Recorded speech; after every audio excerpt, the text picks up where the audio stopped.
heter Luis Perez, 22 år och jag är bodybuilder. Hur ser en dag ut i ditt bodybuilding-liv? Det börjar alltid med en morgonpromenad med tunn mage. Bara för att bränna lite mer fett inför tävlingen. Sen blir mat, havregryn, protein, alltså vassprotein. Sen kommer ris och kycklingfilé. Varje 2 timmar jag måste få i mig protein, alltså mat. Innan jag går till gymmet också.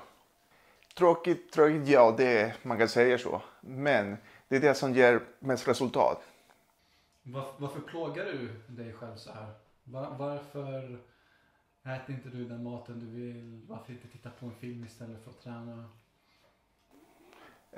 Jo, det är på grund av, som sagt, den tävling som jag har om 24 dagar ungefär. Som heter Lucia-pokalen.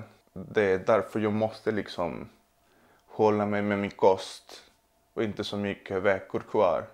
Och jag vill absolut vinna, om vi säger så. Därför måste man kriga på det.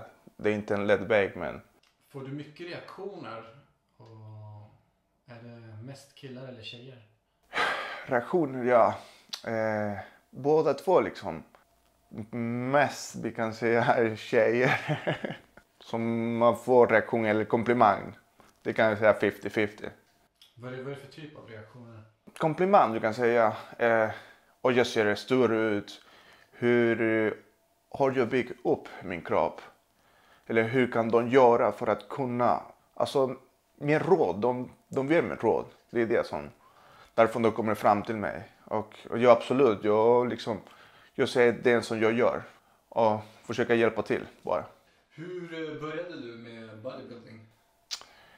Jag har börjat när jag kollade på en youtuber eller en bodybuilder.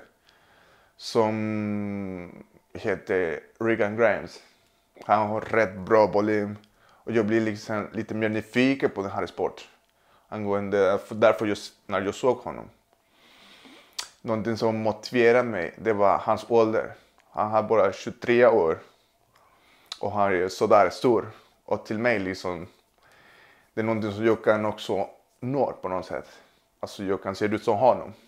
Och vi har nästan samma ålder liksom. Din bodybuilding-livsstil, hur påverkar det ditt sociala liv? Jo, det påverkar faktiskt mycket.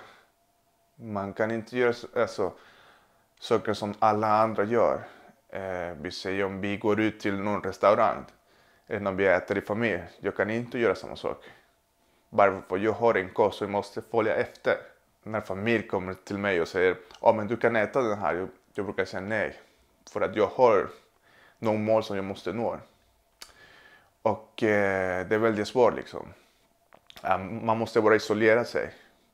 Varför? För att man måste bara fokusera på sig själv. Och på träningen. Någonting sånt. Det är inte lätt. Känner du dig stor? Nej, tyvärr. I den här bodybuilderliv. Jag tror att man aldrig ser ut som stor liksom. Man är aldrig nöjd. Man vill bara bygga hela tiden. Jag tror man är aldrig nöjd med den här sporten. Man vill bara se ut den bästa som alla andra. Man vill lyfta mer, lasta på mer och växa liksom. Aldrig nöjd. Hur många gånger i veckan tränar du och hur länge? Jag tränar 7 gånger i veckan. Ungefär. Just nu, jag försöker förkorta mina tider. I vanligt fall jag brukar ta 3 timmar. Men just nu 1,5. Hur får man magrutor? När man börjar gå ner i vikt. Man måste göra mycket cardio och försöka ta bort den där vätskaffet som man har i magen. Annars så kommer du inte kunna liksom se dina magrutor. Och någonting som hjälper också är att köra mage. Alltså från mig liksom. Det är varje dag som jag kör mage. Vilket har hjälpt jättemycket. Att fördjupa dina magrutor och kommer ut också. Vad är ditt slutmål med träningen? Försöka liksom gå till någon annan land, ingen stor tävling liksom. Det är det som jag letar efter. Vi kan ge exempel bara som en Arnold Classic. Det är det som jag letar efter.